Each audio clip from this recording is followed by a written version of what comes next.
We're a go. Okay, I'm a background player today, but we're gonna do questions and answers with the 22 crew. What do you love about riding dirt bikes?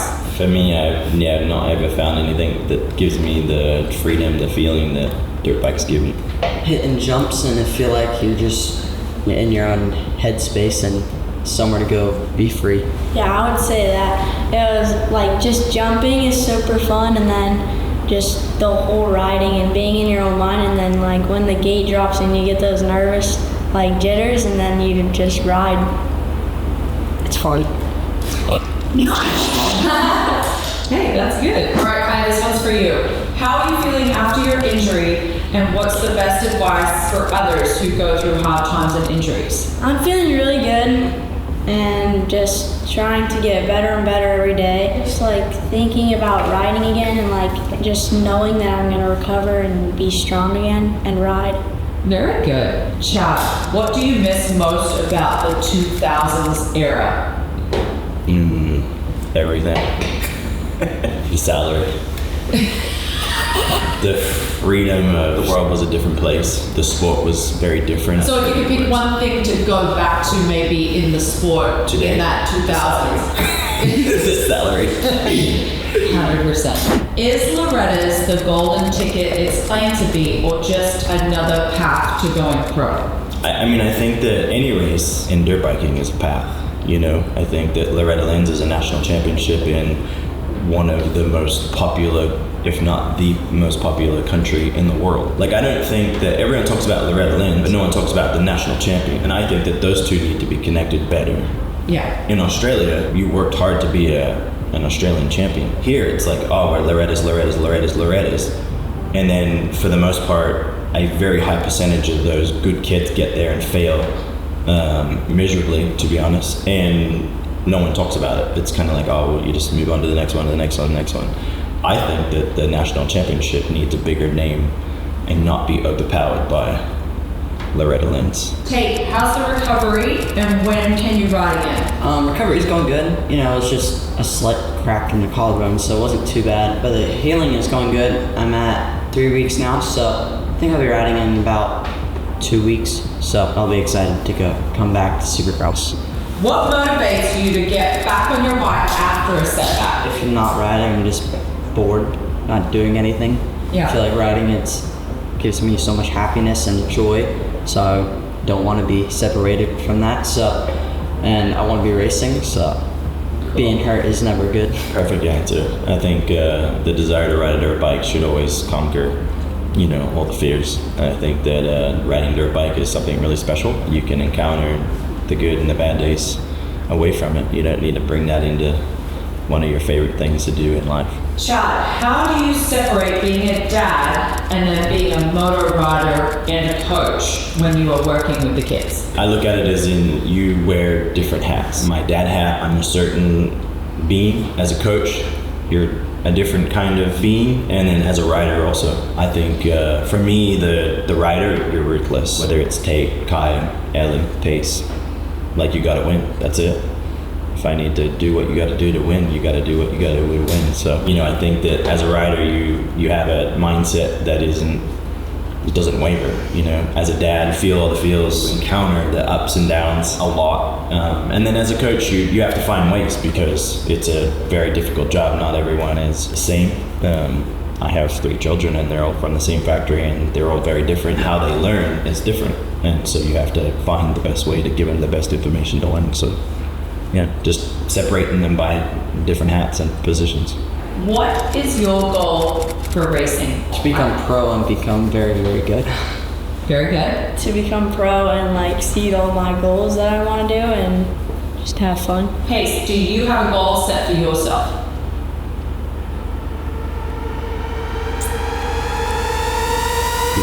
Yeah. Do you want to share it? Keep your goals tight in your heart. Keep them close, Pace. Yeah, that's fine.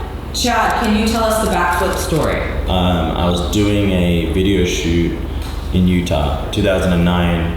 I want to say it was like a week or two after I had just won the national championship. And yeah, we were just doing a video shoot that was kind of, they were exploding berms and whoops and kind of all these things, and happened to be the area that Travis Pastrana had just done the TP roll. And the ramp was like, they call it a super kicker. Plus, it was elevated, so it was super kicker on top of it. It was a super kicker. Felt like it was the best opportunity to do it. One of the producers at the time was like, yeah, I'll do it. I'll show you how to do it. And he did the backflip, and I'm kind of like, really, how hard can it be? Like, my motor skills should jump peers at this minute. So I just did it. First gear, I never did a jump. First gear, and just kind of went, you know, and then as soon as I got up, everyone's like, oh, you'll spud the landing. I got upside down. I saw an opportunity that I knew that I could jump off and get away from the bike, and I just got away. So then it kind of gave you the feeling of like, oh, okay, I survived, I'm okay. You do the pat down, you know, and I was like, okay, I got it. Like, now you kind of had a reference. And normally you probably should just shut it down and say I tried it and it failed. But I felt more that I had it, you know, like I wasn't willing to not do it. So then, yeah, the next one I did it, I rotated I think 2 more times, and then the last one I landed it. So tick the box. Yeah, I don't know how many 450 national champions have flipped. I may be the only one. So is Tate racing at OzX this year? No one's reached out to me. I don't know. They must have lost my number or email or something. Okay, you've raced a ton of legends. Who was the hardest to race? I don't think it's fair to say like one individual was harder than the rest. They all have strengths and weaknesses and things like that. I think if you were to really have to narrow it down, I mean, Ricky's called the greatest of all time for a reason. He was a beast. I wouldn't say he had few weaknesses. He actually had a lot of weaknesses, but exposing those on a week-to-week basis was really challenging. He was clever, he never made mistakes, he was always strong, always a good starter. And so anytime that you take on a guy that can be a beast and strong and fast, a good starter, like all those things, those are challenging to take on week after week. When will Pace put his natural talent on display and start riding his dirt bike? And is he racing again? We had a lot of those questions. You want me to answer? You know, as a family, we enjoy dirt bikes, and I love it. I would say as a dad, with my dad hat on, you have to let your kids do what they want to do. They're only going to succeed at things that they're passionate about and things that they choose to want to work hard at. He's very talented. He has, you know, all the capabilities of achieving high goals if ever they were his in the motorcycle racing world. But until he makes that decision. Well, he has kept his goals and his plans very He's kept them, and I will say, for the ones sitting on the fence, like the rest of the family, he does really enjoy his YZ85 and likes it better. The clutch is good, the throttle's good, so we're working on a supercross setup, aren't we? We're supercross only. Pace is going to be the first supercross only child, and I am so here for it. Kaya, what is the hardest track you have raced? Loretta's. Loretta's. I was also going to say Pleasure Valley in the mud that time. Nah. that was a rough one, but Loretta's Loretta's is the hardest. Yeah. Tate, are you trying to fill your dad's shoes or blaze your own trail? Probably blaze my own trail because I'm such a complete different person, but we have similar traits. But I want to blaze my own trail, make my own name. I've always been like that, but you know, the shoes, if I followed in his footsteps, they wouldn't be too terrible. But blazing my own would be great, and I would like to see my name in the record books beside him, maybe a little higher. Aww, that's so nice. Chad, for parents who haven't raced, how can they help their kid get better on a bike? Be the best parent ever. I promise you, every very successful, myself included, we didn't have a background in racing dirt bikes. I believe that you just have to be a great parent. You have to know your kid. Riding a dirt bike isn't something that is necessarily learned, in my opinion. Of course, you can work on being better and all those things, but those things have to be instincts. They have to be built in to go a very long way. I see a very high amount of, a group of people that are very, very talented that don't have parents, from racing. And in my opinion, I see them hand them off to other people. And I think that you should keep your kid and parent them, because that's all I know and that's all I've seen success come from. Bro, there's a baby squirrel in the wheel. I've been just watching the baby squirrels. Squirrel. Hey. Squirrel. Squirrel! This is your child. It's the same baby one that comes up. Literally. Squirrel. I wasn't gonna say it, but Alright. oh, look at there's a squirrel. Chad, after suspension, what is the first thing the average consumer should do to a bike? I would say ECU because ECU, it's endless. And I think it really unlocks your dirt bike, no matter what color it is. You know, like cars and everything in the world, the easiest way to restrict and control a motorcycle is through the control unit. So changing that allows more. Okay. And then get a bike. And then get a bike. You like your bikes. Tate and Kaya, what was it that made you decide you wanted to pursue motocross seriously? I feel like it starts all the way back. Well, first we started out with BMX, and thankfully we watched, I think, what's the movie called? Rad? Yeah, which is a BMX movie, and it's really good. So then we started on BMX, and then for whatever reason, just driving, and then just having a random thought of like, I want to try motocross, and then tried it, and I was like, dang, this is really fun. And then went back to BMX, and like, bike doesn't feel good. It doesn't make any noise. I can hear everything of it rattling. So then I was like, all right, let's just try dirt bikes. And then it started getting better, and I could just tell that my dad was a little bit. It was like easier for him to coach on dirt bikes than BMX, and so then I was like, I'm gonna give it a shot. And then I started watching a bunch of YouTube videos and actually like start paying attention to his races. So then I guess we're here where that's all where it started. We started off on BMX, and that was really fun. And we did all that, and then I remember I started on like an e-bike 50, and I felt like that was really fun. We started on Moto 40 and that, and riding with them, and I just had a lot of fun. And then when we went back to BMX, it was good, but I liked the Moto better, and so that's kind of where it started, and then we just kept going. Bitten by the moto bug. Right. When will Tate go pro, and at what point do you start pushing intensity and speed? This was asked to you. Yeah, there's a rule change coming. So currently you have to be 16 to be pro, and it's going to 18. And so Tate technically can't go pro until outdoors of 2028. Probably really quickly touching on, us as a family of who we are. Tate will likely go pro earlier than that in another country. Intensity, it's always a funny question for me. I think for me it would be skills before intensity. We're not in a hurry. He's very clever at supercross. Maybe speed and intensity is not as clear to see to the naked eye. Ooh. Why didn't Tate race the C class? Tate was never eligible to race the C class. For people that do not know, Tate raced Loretta Lynn's last year, so that excludes him, and he's not eligible to race the C class after that. No one is. No one just is. Tate. Yeah, not just Tate. Why did Tate go straight to a 250F? I just used and relied on my own skill set of understanding timing that we have, where we're at, what we have access to. And it made the most sense for us as a family to ride 250s and not 125s for Tate. When is Kaya getting a 250? Kaya will have a 250 in the off season this year. She cannot race it until July next year. I didn't clear that. I did. You didn't clear that with the management. Yeah. Okay. Yeah, Kaya will probably have one in the off season, and But the reason she's not on one, can you explain that? A lot of people don't know a lot of rules. I think that different growth spurts met with age. Even when I look through pictures, I mean, even at this time last year, we were prepping and thinking about racing Australian Supercross. Tate was on an 85, and you look at him, he's the perfect size, and then you look at him, 3 months later, and he shot up, he got tall, he didn't fill out I'm trying. too much, but his height was, it didn't make sense for me to keep him down. Kaya's recently turned 13. She's not old enough to ride a 250 yet. You have to be 14, so. You do have to be 14. And then also she had her growth spurt earlier, she shut up since her injury, actually, even just a lot. Like, we were riding 85s and 125s, and then, post injury, she really has only rode 125 just because she shut up. And I like to align rider, kind of let's call it development, size, skill, to the correct bike.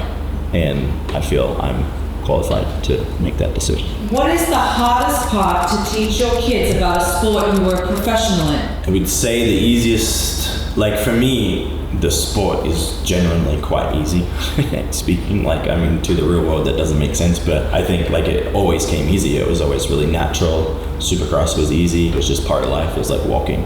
And so then having to think about it, seeing things from a different angle and whatever made it, I wouldn't say it made it challenging because I was already old enough in life to understand, better ways to give information, and that would be the most challenging. Something that you didn't think about, things that you suddenly had to help in areas. Be able to break it down. Yeah. Hayes, what's your favorite place that you've traveled? Where we go? Boss baby, come on. Okay. You've been a lot of Where's your places. place? Australia, Italy, Turks and Caicos. Bahamas. Australia. I like the zoo. You like the zoo? Aww, Steve Owen fan. What about your cousin? Yeah, kind of like them too. Going to the beach too. The beach. Okay, Chad, before the crash in Arlington 2012, did you have a shot at that time? Yeah, I was only 2 points down at that minute. I had a good handle on RB, I felt like it was already at that point narrowed down to RB or I had taken the title. RB was a lot like Ricky, he had strengths and he was a good starter, he was strong, worked with Eldon at the time. So you kind of had all the similar traits, and so obviously that point in my life and the bike, I loved that bike. So I felt I had more than RB, so I was bringing it, especially that weekend. It was good until it wasn't. Can my bro Tim K get a shout out? He wrecked his moto, broke his hip, socket, pelvis, and elbow. Tim K, that is not it, bro. Can we just get a shout out, guys? Shout out Tim K. Tim K. Heal it up. Heal up. Heal up, son. It shall pass, and you will ride a dirt bike again and enjoy it. Promise. There you go. Thanks, Tim. What is your most memorable win? It's a hard one, and I don't know that it's fair. Because I feel like I don't have one singular favorite that comes to mind. Do you have a most favorite memorable moment? I mean, winning my first 250, my first premier class supercross win at Anaheim 1 in 2003. It was so crazy because it was probably still to this day the easiest win of my life. A class that you kind of think of as being the gnarliest and the hardest to conquer, and in my first race I was able to win it, easy, super easy. I literally was I just remember 20 laps and the track, I just bonded with the track. It was awesome. The bike, everything, all that combination, and it was just super easy. And so crossing the finish line was just wow, that really happened, and I don't know that it should have been that. You've been dreaming of it your whole life? Wow. Dream of a certain battle or whatever it is, and it was just it was easy, and it's kind of for me it was the circumstances. Anaheim 1, which big Jeremy fan, so Anaheim was a stadium that I always put at a category higher than the rest. I ticked a lot of boxes in one race. Kids, what's your favorite candy or treat? In the country or out of the country? No, it can Anywhere. be anywhere. Worldwide. Go Pace. What's yours? Kit Kats. Kit Kats. Kit Kat. Solid. Keeping it simple. Yeah. Anywhere in the world you can get that. Exactly. A Mars bar. A Mars bar. Those are good. Translation for our American followers, I would say, is closest to a Milky Way. I have Mars bars. You did? Only it's I found them someplace. I see them at the grocery store every once in a while, but they're not it's not a common thing, I would say. Bro. You could just pick your favorite food. Bro. I'm going mine. I know I wasn't on the list, but for me, I'm a science guy. Bro, Everyone's ice cream. I didn't want to think Oh, of that. I love ice cream. Yeah. No, I would go with the caramel tots, Australian caramel tots. Yep. Oh, God. Cookies and cream. They get me every time. Is burnout a thing for you guys? How do you balance that as a family? We haven't encountered burnout yet because we're still fresh and new. I don't believe that it's a thing. I think it's real, but I don't believe that between Ellie and I, burnout will be a problem. Our kids do considerably less than other kids around.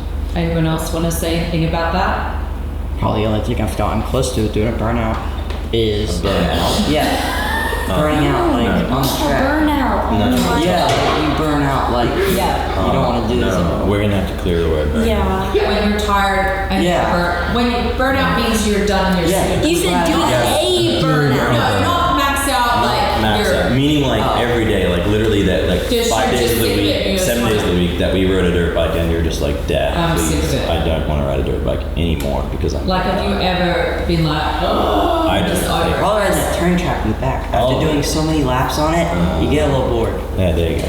What was the main reason that you moved to Club MX? I think as a family we have many reasons. A big part of the reasons would be that my kids were at a level that they needed probably just a higher quality of riding around, you know, a good group of people that I trusted, a good facility that had good tracks, multiple different dirts. I wouldn't recommend personally just living at a facility or sending your kid to a facility because that's the cool thing to do. I think that there's a time and place for that. Parents watching, if you have your 50 kid at a facility, I don't know that I necessarily agree with that. I think that like children have to be children, you know, so find the balance.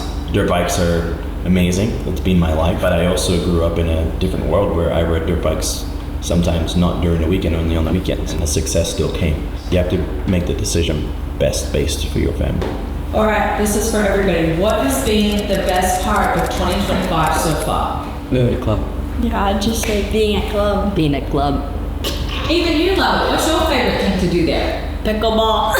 You're a pickleballer. There's Club MX pickleball. Yep. I don't know what's my favorite part, but I would say that a decision that wasn't taken lightly. It's rewarding to hear your 3 kids, you know, love a choice that we took a lot of time to make. At Mountain Motorsports, we don't just sell power sports, we sell opportunities for adventure. Mountain Motorsports operates 10 dealerships across Georgia, Tennessee, and Alabama with tons of in-stock inventory of motorcycles, ATVs, side-by-sides, watercraft, and more. It's our mission to help you find and customize the perfect machine for you and your riding style. Not only are we committed to getting you on the perfect machine, but with over 200 years of combined experience in our service departments, we also support you through every step of your adventure ahead. Together, we make the road less traveled the most thrilling adventure of your life. What is your favorite helmet from your career?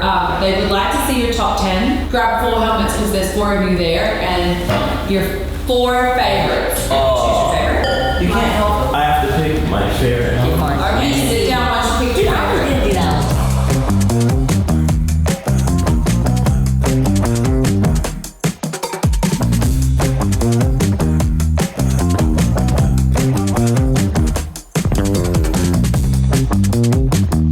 We were asked what our favorite helmets were, so the kids all have picked theirs.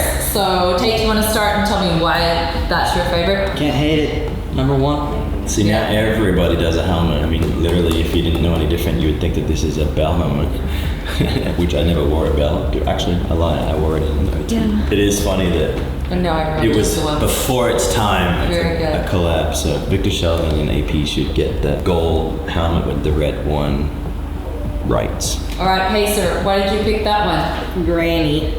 See, He's going to Vegas. He's big headed. Kangaroo. You like the kangaroo? I like that blue. I really like that color, actually. why have a gear? Probably gonna get by a rock. Rock, definitely at Vegas. It was a Vegas helmet, so. Kaya, why did you pick this one? Because it has, isn't it the Sydney Harbor? Yep, Is it called that? Yeah. the It Opera has House that, in Sydney Harbor Bridge. and that's really pretty. And then the Aussie flag, and I just think it's a really cool helmet.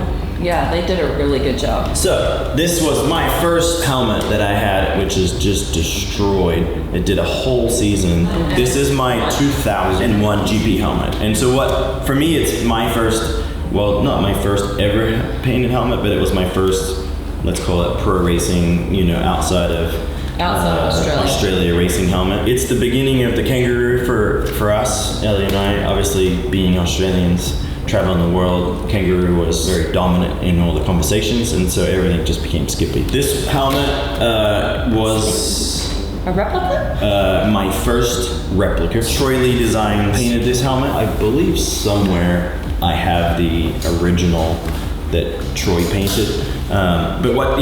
This is my first year on big bikes, which is where you get all the freedoms of, you know, the manufacturers and the gear companies, you know, rallying around you. I had a helmet, I want to say, in early part of the season, and then it became a replica, I think, the next year. So I believe this helmet is possibly from 2004. I like the backstory to it.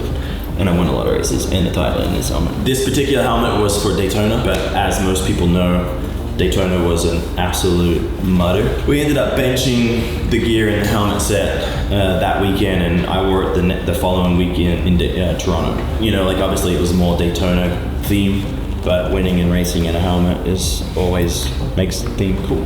This helmet, 09, it was always a unique, like it's not, you know, the most flashy helmet, but for me, I wore this at Colorado, and we sent 2 helmets to Australia. They got painted by a very famous Australian Aboriginal painter. So what this helmet represents, it was a big charity thing that I did. So they painted 2 helmets, authentic Australian. They sent them down there, painted them then and back. It's one of the more heavy helmets. Like when you think of like helmet painters in the moto world, everything is kind of minimal and whatever, where this was not minimal. It's, you know, like everything's raised. It's not all smooth and you know, minimal. For the people that don't know, I do have you know, Aboriginal heritage in my family.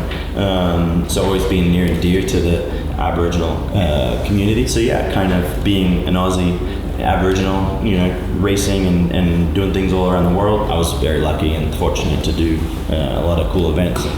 Participating in this particular one was really special for me. This helmet, I had 2 of them. This is Donations 2011. Every donations I participated in, we as a team should have been on the podium, but we only got to do it once. So it was a helmet that was kind of special because it was an event that was really challenging to, you know, do 3 good finishes. There was 2 of these and somebody stole one. So that's kind of the other backstory to it. So somebody else unfortunately has the replica of this one and the real thing, not the replica, I guess. But anyway, that was kind of cool because it was a moment that as an Aussie, it was really important to be on the podium. We were more than capable of that, and it seemed like we were failing, and as a captain of the team, I took that personal, and this one is special for me. I want to say that this came just after being an American citizen, so we're dual citizens. I wore this at Redbud 2009, and it was just kind of like, for me personally, it was just living the dream. You know, always as a kid wanted to come to America and race in the US, and I was always really thankful that the American people embraced my family, Ellie and I at the time, and I was always thankful, and it was cool to race in the red, white, and blue. So that's a helmet that is special to me on that part. What helmets used to be like, I feel like you used to have so much more freedom, you know, like this is, let's call it a rock star helmet, but it's not black and gold or black and yellow. It's their logo attached to, you know, the individual's personality. And I think that helmets were always a big part of your personality. So that's why helmets were always really important, and that's why I have so many of them. I didn't really give any of them away because I felt like they all tell a different, you know, time and place and moment in your life. So that's my story, why I have so many helmets. Thanks for watching. Thank you. Peace out.